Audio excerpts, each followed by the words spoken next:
ada ibunya ngintip di balik pintu. Sudah siap semua video Instagram. Izin Stitch, ya. Saya mau komentarin nih dan berpendapat tentang statement abang. Si Ibu Ami yang abang bilang memviralkan duluan dan ngumpet di balik pintu. Abang sebagai seorang lawyer, apa enggak melihat sebab akibat?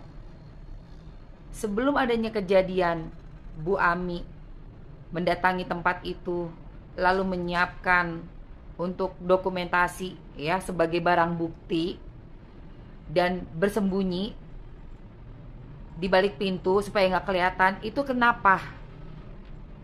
Ada alasannya, Bang. Karena Bu Ami sudah sekian lama tidak bisa menghubungi lagi setelah bayi itu diambil. Seorang ibu yang melahirkan bayi masih usia 2 bulan, masih ASI, bayi diambil lalu menghilang, semua nomor diblok, pasti akan melakukan hal yang sama, Bang. Nggak mungkin nggak cuma ngumpet di pintu doang, Bang. Kalau saya bisa saya bawa serombongan keluarga saya semua, satu RT saya bawa untuk ngegerebek di situ. Itu satu. Terus yang kedua mengenai anaknya, teriak-teriak gak di brainwash, itu udah ada proses, Bang. Gak mungkin anak kita baru lahir terus sampai umur sekian-sekian tuh langsung paranoid sama kita, tuh gak mungkin. Kan sebelumnya si bapaknya pindah ke Jakarta, semua anaknya bagus semua, nilainya aja A. Tapi setelah udah setahun 2 tahun di Jakarta, mulai ada gangguan-gangguan dari luar, yang mana harusnya abang melihat kenapa rumah tangga ini bisa berkondisi seperti itu. Kembali lagi ke sebabnya apa nih, latar belakangnya apa nih si anak. Mungkin abang harus melihat postingan di IG-nya bapaknya. Ada dia di Aden.protect.family. Dia posting di postingan terakhir itu mengenai si anak yang sakit, yang ternyata katanya penyakitnya itu suka membuat dia tuh emosinya naik turun, terus juga rambutnya rontok, dan ternyata dia punya LAM. Berarti kan memang ada kondisi spesial nih si anak itu ya. Jadi ada kondisi spesial membuat dia juga emosinya tidak stabil. Lalu saya melihat dan menonton podcastnya Dr. Richard Lee, di mana anak itu diinterview. Dan dia ada satu sesi pertanyaan di mana dia jawab bahwa dia memberikan jari tengahnya ke ibunya. Tahu sendiri jari tengah kan? Artinya itu FU. FU ke ibu. Mungkin nggak seorang anak yang takut sama ibunya, ya, sehisteris itu, ketakutan, bisa ngasih jari tengah. Yang kedua, pada saat Dr. Richard menanyakan statement anak, dia bilang ibunya suka menyakiti dia, datang ke kamar dan membuat dia ketakutan, ya, sehingga dia ada pengen bundir lah.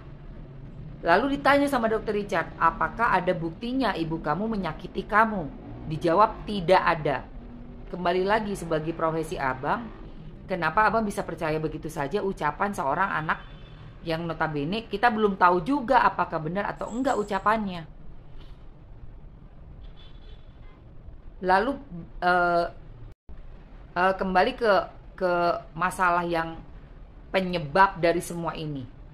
Kenapa enggak abang angkat penyebabnya sampai si ibu harus ngumpet-ngumpet mendatangi dan sampai ada kejadian jejeritan itu? Apa yang membuat si ibu begitu desperate? Ini kan ada bayi, Bang, di sini yang sudah lama tidak bisa diakses oleh si ibu, semua diblok, sampai si ibu akhirnya terpaksa berhenti ASI, mengeluarkan ASI dan menyimpan ASInya untuk si anak bayi ini. Masih kecil, masih dari 2 bulan, sekarang udah berlarut-larut, udah belum tahu di mana rimbanya juga baby itu. Ditambah lagi ada orang baru masuk ke dalam rumah. Kenapa nggak pernah disebutkan orang itu? Apa dampak dia untuk si keluarga inti? Dampak orang baru yang katanya profesinya adalah seorang personal assistant. Kenapa dia tidak pernah disebutkan? Sedangkan di dalam video ada sosok itu menggendong bayi orang lain. Apakah boleh orang asing tidak punya hubungan keluarga tanpa seizin ibu kandungnya menggendong, merawat, mengambil bayi seseorang? Apa boleh di negara ini? Itu Bang yang saya mau sampaikan sama Abang. Sehingga dalam hal kasus Ami, saya tidak akan dengan mudahnya mempercayai siapapun, termasuk Ami juga. Karena yang saya pegang adalah Ami membuat satu video dan dia sudah menyapa Abang di situ. Dia bilang, please hubungi suami saya, hanya kamu yang bisa mempunyai akses kepada suami saya untuk dia pulang ke Singapura dan menyelesaikannya di dalam court di Singapura.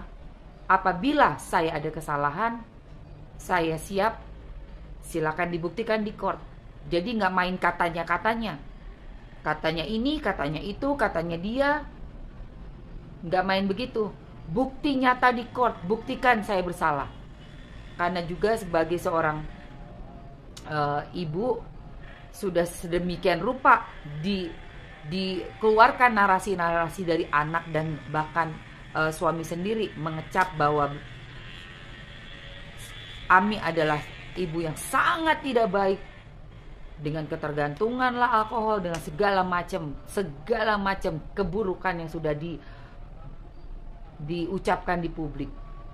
Sementara Ibu Ami tidak mengatakan apapun, masih bertahan hanya dengan buktinya dari ada orang ketiga, dari foto, dari chat, itu yang ditampilkan, bukti, bukan cuman katanya. Jadi saya berharap benar-benar ini diperhatikan sebab akibat dari suatu keadaan. Begitu aja Abang. Dan saya tetap bela Ibu Ami. Saya sangat berharap keadilan akan didapatkan oleh Bu Ami.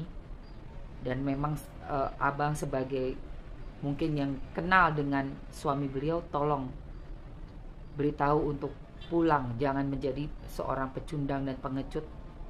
Pulanglah ke Singapura. Sebagai warga negara Singapura akan membela netizennya kan, membela warga negaranya, membela juga anak-anak, seperti itu, dengan